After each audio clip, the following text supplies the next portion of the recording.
خلق الإنسان علمه البيان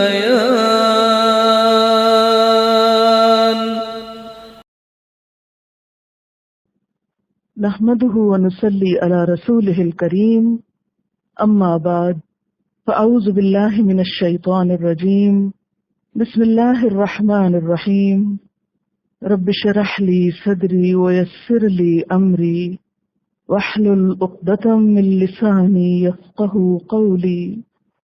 ترجمہ، ورفعنا اور اٹھایا ہم نے، فوقہم ان کے اوپر، الطورا کوہ طور کو، بمیثاقہم میثاق لینے کے لیے ان سے،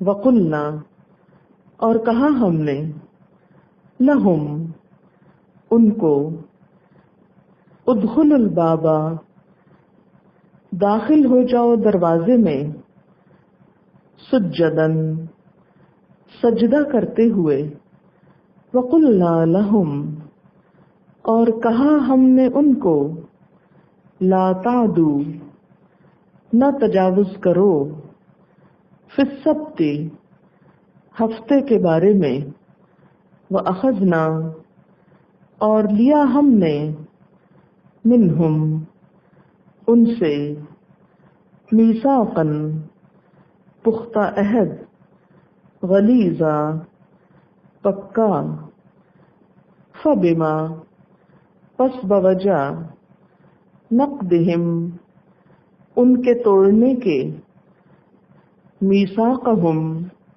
اپنے عہد کو، وکفرہم اور ان کے کفر کے، بآیات اللہ اللہ کی آیات کے ساتھ، وقتلہم اور ان کے قتل کرنے کے، الانبیاء نبیوں کو، بغیر حق ناحق، وقولہم اور ان کے قول کے، ان کے کہنے کے، قلوبنا دل ہمارے، غلف غلاف دار ہیں، بلکہ طبع اللہ مہر لگا دی اللہ نے، علیہا ان پر، بکفرہم ان کے کفر کی وجہ سے، فلا یؤمنون پس نہیں وہ ایمان لائیں گے، الا قلیلا مگر بہت تھوڑا، وبکفرہم اور بوجہ ان کے کفر کے، وقولہم اور ان کے قول کے، علی مریم اوپر مریم کے، علیہ السلام، بہتاناً عظیما بڑا بہتان، وقولہم اور ان کے کہنے کے، انا بے شک ہم نے، قتلنا قتل کیا ہم نے، المسیح مسیح کو، عیسی ابن مریم عیسیٰ ابن مریم کو، رسول اللہ جو اللہ کے رسول تھے، وما حالانکہ نہیں، قتلوہ انہوں نے قتل کیا اس کو، وما اور نہیں، صلبوہ انہوں نے صلیب چڑھایا اس کو، لیکن شبہ ڈالا گیا، لہم ان کے لیے، وَإِنَّ الَّذِينَ اور بے شک وہ لوگ، اختلفوا جنہوں نے اختلاف کیا، فیہ اس بارے میں، لفی شکن البتہ شک میں ہیں، منہ اس سے، ما لہم نہیں ان کے لیے، بہی اس کا، من علم کوئی علم الا اتباع مگر پیروی کرنا، الظن گمان کی، وما قتلوہ اور نہیں انہوں نے قتل کیا اس کو، یقیناً یقینی طور پر، بلکہ رفعہ اللہ اٹھا لیا اس کو اللہ نے، الیہ اپنی طرف، وکان اللہ اور ہے اللہ تعالی، عزیزاً زبردست، حکیمہ حکمت والا، وَإِن مِّنْ أَهْلِ الْكِتَابِ اور نہیں اہل کتاب میں سے، الا مگر، لَيُؤْمِنَنَّ البتہ ضرور ایمان لے آئے گا، بِہِ ساتھ اس کے، قبل موتہ اس کی موت سے پہلے، وَيَوْمَ الْقِيَامَةِ اور قیامت کے دن، یکون وہ ہوگا، علیہم ان پر، شہیدا گواہ۔ تفسیر پہ آتے ہیں، ورفعنا فوقہم الطور، ہم نے ان کے اوپر کوہ طور اٹھایا۔ کیوں اٹھایا گیا تھا؟ یہ اللہ کی باتیں مانتے نہیں تھے، اللہ کی کتاب کی پیروی نہیں کر رہے تھے، تو اس وقت ان سے کہا گیا تھا خذوا ما آتیناکم بقوۃ، یہ ہے سر پہ تمہارے پہاڑ، نہیں مانو گے تو پیس دیے جاؤ گے، پکڑو اس کتاب کو مضبوطی سے۔ فرمایا کہ ان کا حال تو یہ ہے کہ یہ اب کتاب کا بہانہ کر رہے ہیں کہ لکھی کتاب لے کر آؤ۔ انہوں نے تو بمشکل اس وقت کتاب مانی تھی یا لی تھی جب ان کے سر پہ پہاڑ اٹھایا گیا تھا۔ ورفعنا فوقہم الطور بمیثاقہم، ہم نے ان پر کوہ طور اٹھا کر ان سے میثاق لیا تھا۔ بمیثاقہم کا مطلب ہے میثاق لینے کے لیے۔ وقلنا لہم ادخلوا الباب سجدا، اور ہم نے ان سے کہا تھا کہ اس دروازے میں سجدہ کرتے ہوئے داخل ہو۔ سورۃ البقرہ میں آپ پڑھ چکے ہیں کہ اللہ تعالیٰ نے ان کو حکم دیا تھا کہ ایک بستی میں داخل ہو سجدہ کرتے ہوئے۔ وقولوا حطۃ نغفر لکم خطایاکم، لیکن اس وقت انہوں نے کیا کیا؟ حطۃ کی بجائے ہنتۃ، گندم مانگنا شروع کر دی۔ تو وہ واقعہ ان کو یاد کرایا جا رہا ہے۔ اس قوم کا مطالبہ مانا جائے جسے کہا گیا تھا کہ بستی کے دروازے سے سجدہ کرتے ہوئے داخل ہو، تواضع کے ساتھ داخل ہو، معافی مانگتے ہوئے داخل ہو، لیکن انہوں نے اس لفظ کو ہی بگاڑ دیا جو انہیں معافی کے لیے دیا گیا تھا، کیونکہ ظالم جو ہے وہ ہر دلیل کی تعویل کر لیتے ہیں نا۔ تو فرمایا کہ ان لوگوں پہ تو کوئی دلیل اثر ہی نہیں کرتی، اس لیے ان کے مطالبات پہ پریشان نہ ہو۔ اصل میں ہوتا یہ تھا کہ نبی صلی اللہ علیہ وسلم کے دل میں یہ بہت خواہش تھی کہ سب لوگ حق کے پیغام کو مان لیں، سچائی کو قبول کر لیں۔ ایک قدرتی تڑپ ہے نا، جو شخص سچائی کو پہچان لیتا ہے، جان لیتا ہے، پھر اس کی یہ تڑپ بن جاتی کاش سب کو پتہ چل جائے۔ تو نبی صلی اللہ علیہ وسلم کے اندر یہ جذبہ عام انسانوں سے کہیں زیادہ تھا۔ اللہ کا باخر نفسک، لگتا ہے آپ اپنے آپ کو ہلاک کر ڈالیں گے کہ یہ لوگ مانتے کیوں نہیں۔ یعنی شدت کے ساتھ آپ کے اندر یہ احساس تھا کہ لوگ کسی طرح مان لیں، لہٰذا جب لوگ کہتے کہ ہاں ہم مان جائیں گے، آپ ہماری یہ شرط پوری کر دیں، تو آپ کا دل چاہتا تھا کہ کسی طرح یہ پوری ہو جائے تاکہ یہ مان لیں۔ تو آپ صلی اللہ علیہ وسلم کو تسلی دی جا رہی ہے کہ یہ دلیل کے قائل ہی نہیں، انہوں نے دیکھو اپنے پیغمبروں کے ساتھ کیا کیا، ہر چیز کی تعویل کر لی، ہر چیز کا بہانہ ڈھونڈ لیا، ہر چیز کو بگاڑ کے رکھ دیا۔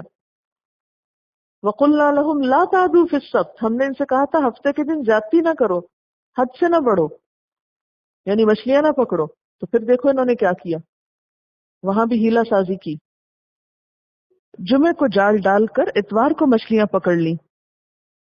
جو قوم دھوکے باز ہو، ہیلا ساز ہو، لفظوں کو بگاڑنے والی ہو، ان سے یہ توقع کہ وہ آپ کی تعلیم کو مان لیں، یہ محال ہے۔ وَأَخَذْنَا مِنْهُمْ مِيثَاقًا غَلِيظًا، اور ہم نے ان سے پکا وعدہ لیا تھا۔ کون سا پکا وعدہ؟ جب انہوں نے کہا تھا سمعنا، فَبِمَا نَقْضِهِمْ مِيثَاقَهُمْ، تو ان کے عہد توڑنے کی وجہ سے. کون سا عہد؟ اسینا کہنا. وکفرہم بآیات اللہ، یعنی انہوں نے پکا وعدہ کیا تھا نا کہ ہم اب کتاب کو مانیں گے، فالو کریں گے. سمعنا و اطعنا، تو بعد میں کیا کرنے لگ گئے تھے؟ سمعنا و اسینا، سن لیا ہم مانیں گے نہیں. فبما نقضہم میثاقہم، تو ان کے عہد توڑنے کی وجہ سے، وکفرہم بآیات اللہ، اور اللہ کی آیات کا کفر کرنے کی وجہ سے. آیات سے مراد یہاں احکامات بھی ہو سکتے ہیں اور معجزات بھی ہو سکتے ہیں. وقتلہم الانبیاء بغیر حق، اور ان کے انبیاء کو ناحق قتل کرنے کی وجہ سے. وقولہم قلوبنا غلف، اور ان کے اس قول کی وجہ سے کہ ہمارے دل غلاف دار ہیں. کیونکہ جب ان سے کہا گیا تھا نا کہ تم اطاعت کرو، تو انہوں نے کیا کہا؟ ہمیں تو آپ کی بات سمجھ ہی نہیں آتی. قلوبنا غلف بطور طنز کہا تھا نا. بل طبع اللہ علیہا بکفرہم، بلکہ اللہ نے ان کے دلوں پر ان کے کفر کی وجہ سے مہر لگا دی ہے. فلا یؤمنون الا قلیلا، کہ یہ تو کم ہی ایمان لائیں گے، یہ نہ مانیں گے مگر بہت کم. تو ان آیات میں بتایا یہ جا رہا ہے کہ موسیٰ علیہ السلام پر تورات کی جو تختیاں نازل ہوئی تھیں، لکھی ہوئی کتاب جو ان کے پاس آئی تھی، تو اس پر یہ لوگ کیسا ایمان لائے اور کیسا عمل کیا. اب یہ کس منہ سے نئے نبی سے ویسی ہی کتاب کا مطالبہ کر رہے ہیں؟ پچھلی کتاب کا حال تو انہوں نے یہ کیا، اور اب مزید ویسا ہی مطالبہ. یہ محض حجت بازی کر رہے ہیں، انہیں ماننا نہیں. فلا یؤمنون الا قلیلا، ان میں سے تو بہت کم ماننے والے ہیں. کیونکہ جو قوم اللہ کے ساتھ مذاق کرے، عہد کو توڑے، حجت بازی کرے، شوشے چھوڑے، ہیلا سازی کرے، ایک سچے نبی کے ساتھ بے وجہ بیر رکھے، وہ قوم اللہ کی رحمت سے محروم ہو جاتی، اس کے دل سخت ہو جاتے ہیں، وہ بے حس ہو جاتے ہیں. اس لیے وہ ایمان کی دولت سے مالا مال ہو نہیں سکتے. اور کیا تھے قصور ان کے؟ وَبِكُفْرِهِمْ، اور ان کے کفر کی وجہ سے. کس کا کفر؟ یعنی حضرت عیسیٰ علیہ السلام کا کفر. وَقَوْلِهِمْ، اور ان کے قول کی وجہ سے، علی مریم، اوپر مریم علیہ السلام کے، بہتاناً عظیما، بہتان عظیم کے ساتھ. یعنی پھر اپنے کفر میں اتنے بڑے کہ حضرت مریم پر کھلا بہتان لگا دیا. کیا بہتان تھا؟ آپ سب جانتے ہیں کہ حضرت مریم کے ہاں حضرت عیسیٰ علیہ السلام کی ولادت بن باپ کے ہوئی تھی، اللہ کے کلمے کے ساتھ، کلمہ کن کے ذریعے. اور یہ بھی آپ پڑھ چکے ہیں کہ جب حضرت مریم بچے کو اٹھا کر بنی اسرائیل کے پاس لیں، کیونکہ حضرت عیسیٰ علیہ السلام بنیادی طور پر تو بنی اسرائیل ہی کی طرف بھیجے گئے تھے، تو اس پر ساری قوم جو تھی وہ بفر اٹھی کہ ایک اتنی نیک شریف لڑکی جو ہے ایک بچہ اٹھائے ہوئے چلی آئی ہے. اس پر انہوں نے خاموشی اختیار کی اور بچے کی طرف اشارہ کر دیا. بچہ پنگھوڑے میں بول اٹھا کہ میں اللہ کا بندہ ہوں اور رسول بنا کے بھیجا گیا ہوں، اور وہ ساری گفتگو آگے تفصیل سے آئے گی. تو اس پر سارا مجمع حیران ہو گیا اور خاموش ہو گیا. پھر کسی کو یہ ہمت نہ پڑی کہ وہ حضرت عیسیٰ علیہ السلام کو نعوذ باللہ ولد الزنا کہیں یا آپ کی والدہ کو کوئی برا بھلا کہیں. حتیٰ کہ جب آپ جوان ہوئے اور آپ کو نبوت ملی تو اس پر آپ کی مخالفت اور آپ کو ستانے کے ہتھ کنڈے کے طور پر انہوں نے وہی پرانا الزام پھر سے نیا کر لیا، وہی پرانی بات پھر نکال کھڑی کی اور کہا کہ نعوذ باللہ یہ تو ولد الزنا ہے. بعض روایات میں آتا ہے کہ انہوں نے حضرت زکریا علیہ السلام پر تہمت لگائی تھی کیونکہ وہ ان کی کفالت کر رہے تھے نا، حضرت مریم کو لک آفٹر کرنے کے لیے جاتے تھے. اور بعض روایات میں آتا ہے کہ یوسف نجار کے ساتھ نعوذ باللہ حضرت مریم کے تعلق کو ثابت کرنے کی کوشش کرتے. تو اسی کی طرف یہاں اشارہ ہے کہ جب حضرت عیسیٰ علیہ السلام نے یہودیوں کو ان کی بدعمالیوں پہ روکنا شروع کیا اور ان کے علماء کو کہا کہ ریاکاریوں پہ انہیں ٹوکنا شروع کیا اور ان کے عوام کے اخلاقی زوال پر انہیں متنبہ کرنا شروع کیا، تو اس وقت ان لوگوں کو حضرت عیسیٰ علیہ السلام پسند نہ آئے اور آپ کی باتوں کے کاٹ کے طور پر آپ کی ذات پہ حملے شروع کر دیے. آپ دیکھیں کہ آج بھی آپ یہ دیکھیں گے کہ بسا اوقات جب آپ اللہ کا پیغام دوسروں کو پہنچانے لگتے ہیں اور آپ ایک سچی بات کر رہے ہوتے ہیں جس کا جواب دلیل سے کوئی نہیں دے سکتا، تو لوگ ذاتیات پہ اتر آتے ہیں اور ایسے الزام آپ پہ لگانے لگتے ہیں کہ جو دراصل اس مقصد سے کوئی تعلق نہیں رکھتے ہوتے. اور یہی کام ان لوگوں نے کیا تھا. اور ان کا کہنا انا قتلنا المسیح، بے شک ہم نے مسیح علیہ السلام کو قتل کیا، عیسیٰ ابن مریم، عیسیٰ ابن مریم، رسول اللہ جو اللہ کے رسول تھے،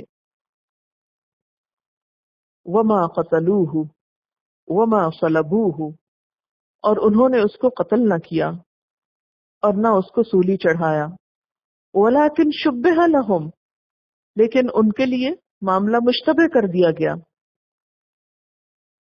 یہود کا ایک جرم تو یہ تھا کہ حضرت مریم علیہ السلام پر تہمت لگا دی، حضرت عیسیٰ علیہ السلام کو ولد الزنا کہا، نعوذ باللہ، یا ولد الحرام کہا. اور دوسرا جرم یہ تھا کہ وہ یہ دعویٰ کرتے تھے کہ ہم نے عیسیٰ علیہ السلام کو سولی پہ چڑھا دیا. تو گویا عیسیٰ علیہ السلام کی پیدائش جو معجزانہ طور پر ہوئی اور عیسیٰ علیہ السلام کو جو معجزانہ طور پر اوپر اٹھا لیا گیا، ان دونوں باتوں کا وہ انکار کرتے تھے، حالانکہ یہ دونوں ہی چیزیں کیا تھی؟ معجزات تھے. ماں اور بیٹے دونوں پر الزام لگاتے. فرمایا ان کا یہ قول بھی بڑا جرم ہے کہ ہم نے مسیح عیسیٰ ابن مریم کو قتل کیا ہے. اور ویسے بھی آپ دیکھیں اس میں دو جرم ہے نا. کون کون سے؟ نمبر ایک یہ کہ یہ کہنا ہی کہ رسول اللہ کو قتل کیا، نعوذ باللہ، کتنی بڑی بات ہے. اور نمبر دو یہ کہ جب قتل کیا ہی نہیں تھا اور کر ہی نہ سکے اس پر ایک جھوٹ گھڑ لینا، یہ تمام تر چیزیں خود ان کو مشکوک بناتی. اللہ تعالیٰ فرماتے وما قتلوہ، انہوں نے اس کو قتل نہیں کیا تھا، وما صلبوہ، اور نہ اس کو صلیب پہ چڑھایا تھا، ولیکن شبہ لہم، لیکن معاملہ ان کے لیے مشتبہ کر دیا گیا تھا. اس پہ کچھ واقعات ہمیں ملتے ہیں کہ معاملہ کیسے مشتبہ ہوا تھا. ایک روایت میں یوں آتا ہے کہ یہودیوں نے ایک شخص تتلانوس، توئے یہ توئے لام الف نون واو سین، تتلانوس، اس کو حضرت عیسیٰ علیہ السلام کے قتل کے لیے بھیجا. جب وہ اس مکان میں نہ ملے جس کی مخبری کی گئی تھی، کیونکہ اللہ تعالیٰ نے ان کو اٹھا لیا تھا، تو جب یہ شخص وہاں سے باہر نکلا تو خود اس کی اپنی شکل جو تھی وہ حضرت عیسیٰ جیسی بنا دی گئی، اور یہود یہ سمجھے کہ یہ عیسیٰ علیہ السلام ہے، اور اس طرح انہوں نے اپنے ہی شخص کو قتل کر ڈالا. ایک روایت تو یہ بتائی جاتی. ایک اور روایت یہ بتائی جاتی کہ جب حضرت عیسیٰ علیہ السلام کو یہودیوں کی سازش کا پتہ چلا کہ وہ قتل کے درپے ہیں، تو آپ نے اپنے حواریوں کو جمع کیا، جن کی تعداد 12 یا 17 بتائی جاتی، 12 یا 17. ان کو جمع کیا اور ان سے فرمایا کہ کیا تم میں سے کوئی شخص میری جگہ قتل ہونے کے لیے تیار ہے تاکہ اللہ تعالیٰ کی طرف سے اس کی شکل و صورت میرے جیسی بنا دی جائے. کہتے کہ ان حواریوں میں سے ایک تیار ہو گیا اور اس نے اپنے آپ کو پیش کیا.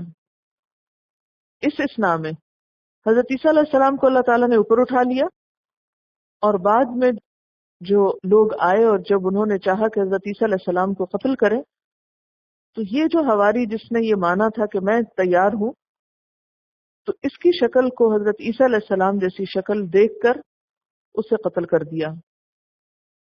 حالانکہ حقیقت میں عیسیٰ علیہ السلام قتل نہیں ہوئے تھے، مگر یہود اس غلط فہمی میں مبتلا ہوئے کہ انہوں نے حضرت عیسیٰ علیہ السلام کو قتل کیا ہے.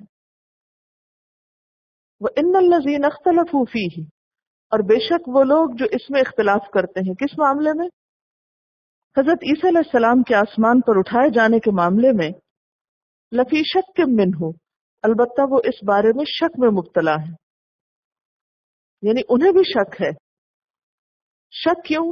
کہتے ہیں کہ جب اس شخص کو قتل کیا گیا جس کی شکل حضرت عیسیٰ علیہ السلام کی تھی، تو اس کے بعد جب انہوں نے دیکھا تو صرف شکل ان جیسی تھی، باقی اس کا جسم، ہاتھ، پاؤں وغیرہ وہ ویسے نہ تھے۔ اس پہ وہ پریشان ہوئے کہ یہ معاملہ کیا ہے، یعنی شکل ویسی ہے لیکن جسم ویسا نہیں ہے، یہ عیسیٰ علیہ السلام نہیں ہے، کوئی اور ہے۔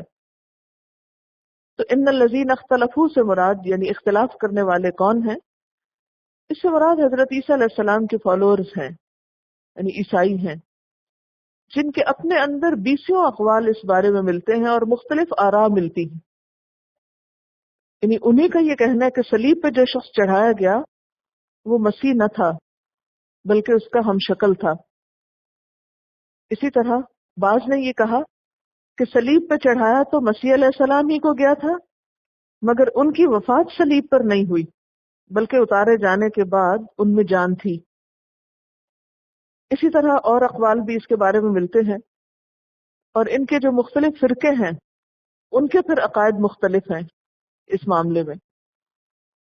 کہ مثلا عیسائیوں کا ایک فرقہ یہ کہتا ہے کہ عیسیٰ علیہ السلام جسم کے لحاظ سے سولی دیے گئے لیکن لاہوت کے اعتبار سے نہیں، یعنی خداوند ہونے کے اعتبار سے نہیں، کیونکہ وہ خداوند بھی مانتے ہیں۔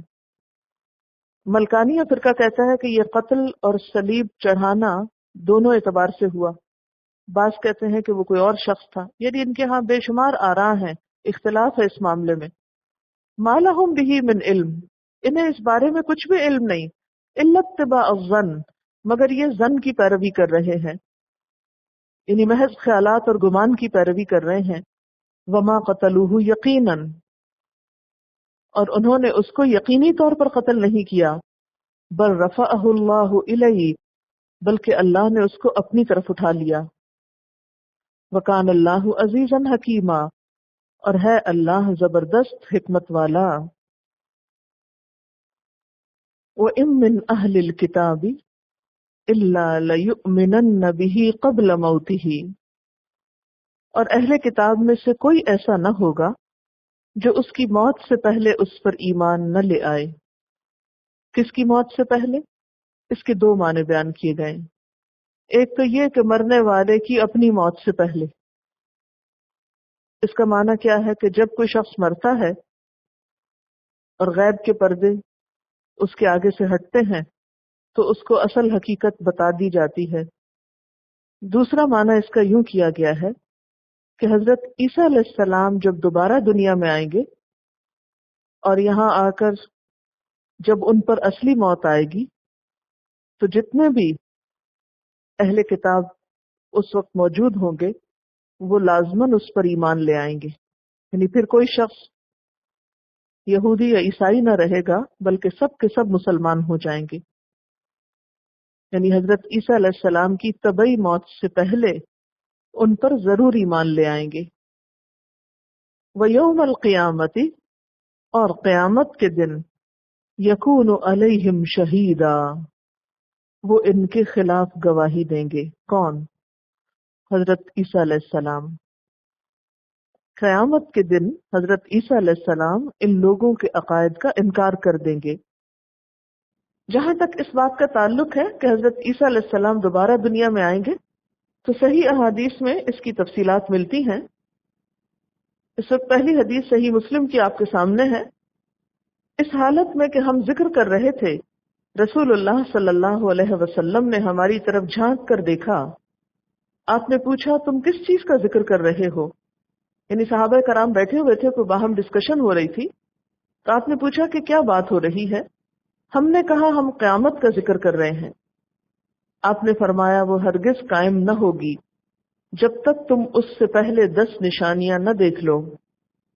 پھر آپ نے ان نشانیوں کا ذکر فرمایا، دخان یعنی دھواں، دجال، دابت الارض یعنی زمین سے ایک جانور نکلے گا جو لوگوں سے بات کرے گا، ان کو نیکی کی بات بتائے گا، سورج کا مغرب سے طلوع ہونا، عیسیٰ ابن مریم کا نزول، یاجوج و ماجوج، 3 جگہ زمین کا دھنس جانا، ایک مشرق میں، ایک مغرب میں اور ایک جزیرت العرب میں، اور ان سب کے آخر میں ایک آگ ہوگی جو یمن سے نکلے گی، جو لوگوں کو ہنکا کر ان کے جمع ہونے کی جگہ لے جائے گی، تب قیامت قائم ہوگی۔ رسول اللہ صلی اللہ علیہ وسلم نے دجال کا ذکر فرمایا، پھر فرمایا دجال اسی حال میں ہوگا، یعنی ایک طویل حدیث کا ایک حصہ آپ کو بس بتایا جا رہا ہے۔ جب دنیا میں دجال ظاہر ہوگا تو دجال اسی حال میں ہوگا کہ اللہ مسیح ابن مریم کو مبعوث فرمائے گا، یعنی دجال کے بعد آپ تشریف لائیں گے۔ وہ دمشق کے مشرق کی طرف زرد رنگ کا جوڑا پہنے ہوئے، اپنے دونوں ہاتھ دو فرشتوں کے بازوؤں پر رکھے ہوئے سفید مینار کے پاس اتریں گے۔ جب وہ اپنا سر جھکائیں گے تو پسینہ ٹپکے گا، جب سر اٹھائیں گے تو موتی کی طرح قطرے ٹپکیں گے۔ جس کافر کو ان کے سانس کی خوشبو پہنچے گی اسے زندہ رہنا حلال نہ ہوگا بلکہ وہ مر جائے گا، اور ان کا سانس وہاں تک پہنچے گا جہاں تک ان کی نظر جائے گی۔ پھر وہ دجال کو تلاش کریں گے تو اسے باب لد پر پائیں گے، یہ فلسطین میں ایک علاقہ ہے اسرائیل میں، پھر اسے قتل کر دیں گے۔ یہ حدیث بھی صحیح مسلم کی تھی۔ اسی طرح ایک اور حدیث ہے صحیح بخاری کی، قسم اس ذات کی جس کے ہاتھ میں میری جان ہے، ان قریب تم میں ابن مریم عادل حکمران کی حیثیت سے نازل ہوں گے، نئے نبی کی حیثیت سے نہیں۔ صلیب توڑ ڈالیں گے، سوروں کو قتل کریں گے، جزیہ ہٹا دیں گے۔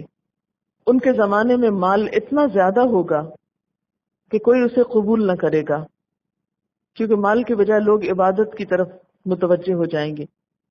جو نشانیاں جو قیامت کی ظاہر ہونے لگیں گی تو پھر لوگوں کی توجہ کسی اور چیز کی طرف ہو جائے گی، یہاں تک کہ ایک سجدہ دنیا و ما فیہا سے بہتر ہوگا، یعنی لوگوں کے نزدیک ایک سجدہ دنیا بھر کی دولت سے زیادہ بہتر ہوگا۔ اچھا، یہ کیفیت کب ہوتی ہے انسان پر؟ جب اس کو اپنی موت کا یقین ہو جاتا ہے کہ پوری دنیا ایک طرف اس کے سامنے رکھ دی جائے اور اسے کہا جائے یہ سب تم لے لو، اور پھر وہ کہے کہ نہیں، اس کی بجائے میرے لیے ایک سجدہ کرنا زیادہ فائدہ مند ہے۔ لیکن آج ہم دنیا کے مال و دولت اور دنیا کی خاطر اپنے فرائض میں کوتاہی کر دیتے ہیں۔ اس دنیا کے حصول کی خاطر ہم سجدوں کو جلدی جلدی کرتے ہیں، صرف ٹھونگے مار کے اٹھ جاتے ہیں کہ ہاں یہ کام رہتا ہے، یہ کام رہتا ہے، نمازوں میں کوئی یکسوئی ہی نہیں۔ لیکن کسی وقت اگر آپ سوچیں کہ شاید یہ میری آخری نماز ہو تو لازمی طور پر خشوع پیدا ہوگا، پھر زمین پہ سر لگا رہ جائے گا، سر اٹھانے کو دل نہیں چاہے گا۔ لیکن جب ہمیں آخرت کی بجائے دنیا زیادہ یاد آتی ہے تو نماز میں یکسوئی نہیں رہتی۔ بہت سے لوگ یہ پوچھتے ہیں نا نماز میں کیسے خشوع پیدا کریں، بڑے خیالات آتے ہیں۔ یہ تو قدرتی بات ہے، خیالات آتے ہی ہیں، لیکن اس کے ساتھ ساتھ کچھ ایسی فیلنگز ہوتی ہیں جو انسان کو یکسوئی سے نماز پڑھواتی، اور ان میں سے ایک یہی، جیسے حضرت عیسیٰ علیہ السلام کی موجودگی میں لوگوں کا حال ہوگا کہ ایک سجدہ دنیا و ما فیہا سے بہتر ہوگا۔ اسی طرح ایک اور حدیث ہے، دجال میری امت میں نکلے گا، یعنی مسلمانوں میں آئے گا، پھر وہ 40 رہے گا۔ حضرت عبداللہ بن عمر کہتے ہیں مجھے نہیں معلوم 40 دن یا 40 مہینے یا 40 سال، لیکن ایک اور روایت سے پتہ چلتا ہے کہ 40 دن۔ پھر اللہ تعالیٰ عیسیٰ ابن مریم کو بھیجے گا، وہ ایسے ہوں گے گویا عروہ بن مسعود ہیں، یعنی آپ کے ایک صحابی تھے عروہ بن مسعود، ان سے مشابہت ہوگی۔ عیسیٰ علیہ السلام اسے تلاش کریں گے، پھر اسے مار ڈالیں گے، یعنی کس کو؟ دجال کو۔ پھر 7 سال تک لوگ اس طرح رہیں گے کہ 2 آدمیوں میں دشمنی نہیں ہوگی، اتنے زیادہ لوگوں کے دل میں خدا کی محبت ہوگی اور آپس میں تعلقات کی بہتری ہوگی۔ 7 سال 7 ایئرز۔ تو ان احادیث سے اور جو آیات ہم نے پڑھی ہیں کیا بات پتہ چلتی ہے؟ نمبر 1 کہ حضرت عیسیٰ علیہ السلام قتل نہیں ہوئے تھے، اگر قتل ہوتے تو وہ دوبارہ کیسے آتے؟ نہ ان کو پھانسی دی گئی، بلکہ اللہ تعالیٰ نے ان کو صحیح سلامت اپنی طرف اٹھا لیا۔ وہ زندہ ہیں، ابھی دوبارہ دنیا میں آئیں گے اور پھر دجال کو قتل کریں گے، اپنے فرائض ادا کریں گے، اور اس کے ساتھ ساتھ یہ بھی آتا ہے کہ وہ شادی کریں گے اور ایک نارمل انسان کی حیثیت سے رہیں گے، پھر ان کی طبعی موت آئے گی۔ چونکہ حضرت عیسیٰ علیہ السلام کی ولادت بھی معجزانہ تھی تو ان کی زندگی ساری کی ساری ایک معجزہ ہے، اور یہ اللہ کی حکمت ہے، جیسے چاہے کرے۔ اس سلسلے میں کچھ اور حدیث بھی ہیں حضرت ابو ہریرہ کہتے ہیں کہ آپ صلی اللہ علیہ وسلم نے فرمایا اس وقت تمہارا کیا حال ہوگا جب عیسیٰ ابن مریم تم میں نازل ہوں گے اور تمہارا امام تم ہی میں سے ہوگا. تو اس سے کیا پتہ چلتا ہے کہ حضرت عیسیٰ علیہ السلام نئے نبی کی شکل میں نازل نہیں ہوگے، کیونکہ نبوت تو ختم ہو چکی ہے. ان کی نبوت تو بنی اسرائیل کی طرف تھی اور وہ اپنا مشن ایک طرح سے پورا کر چکے. اب تو ایک دوسرے مشن پر آئیں گے دنیا میں، اور وہ کیا ہے؟ دجال کا قتل کرنا. حضرت عبداللہ بن عمر کہتے ہیں کہ آپ صلی اللہ علیہ وسلم نے فرمایا میں رات کو اپنے تئیں خواب میں دیکھتا ہوں جیسے میں کعبہ کے پاس ہوں، اور انبیاء کے خواب بھی سچے ہوتے ہیں، وہی کی ایک قسم ہوتے ہیں. میں نے دیکھا کہ ایک خوش شکل آدمی، گندمی رنگ، بال کندھوں تک اور سنہرے تھے اور سر سے پانی ٹپک رہا تھا. وہ اپنے دونوں ہاتھوں کو دو آدمیوں کے کندھوں پر رکھے کعبہ کا طواف کر رہے تھے. میں نے پوچھا یہ کون ہے؟ لوگوں نے کہا یہ مسیح ابن مریم ہے. ان کے پیچھے میں نے ایک اور شخص کو دیکھا جس کے بال سخت گھنگریالے، رنگ کا سرخ اور داہنی آنکھ سے کانا، اور اس کی آنکھ جیسے پھولا ہوا انگور ہو. جن لوگوں کو میں نے دیکھا ان میں سے عبد العزیٰ بن قطن کے بہت مشابہ ہے جو جاہلیت میں مر گیا تھا. اپنے دونوں ہاتھ ایک شخص کے کندھوں پہ رکھے طواف کر رہا ہے. میں نے پوچھا یہ کون ہے؟ لوگوں نے کہا یہ مسیح دجال ہے. یہ یاد رکھیے کہ مسیح دجال جب حقیقت میں آئے گا تو وہ مکہ اور مدینہ میں داخل نہیں ہو سکے گا، لیکن یہاں آپ صلی اللہ علیہ وسلم کو اس کی شکل دکھائی گئی. یہ بخاری کی روایت تھی. اسی طرح آپ صلی اللہ علیہ وسلم نے فرمایا میری امت میں سے ایک جماعت ہمیشہ حق پر لڑتی رہے گی اور قیامت تک غالب رہے گی. پھر عیسیٰ ابن مریم نازل ہوں گے تو اس جماعت کا امیر کہے گا آئیے ہمیں نماز پڑھائیے. وہ کہیں گے نہیں، اللہ کی طرف سے اس امت کو یہ شرف حاصل ہے کہ ان میں سے ہی کوئی دوسروں پر امیر ہو. اور آپ کو یہ حدیث میں معلوم ہے نا کہ امت محمد صلی اللہ علیہ وسلم کے علماء کا درجہ، یعنی درجہ علم کی وجہ سے بنی اسرائیل کے انبیاء جیسا ہوگا. لیکن حقیقت میں جو علماء ہو راسخون فی العلم، محض ظاہری باتیں نہیں. وآخر دعوانا ان الحمد للہ رب العالمین. سبحانک اللہم وبحمدک اشہد ان لا الہ الا انت استغفرک واتوب الیک.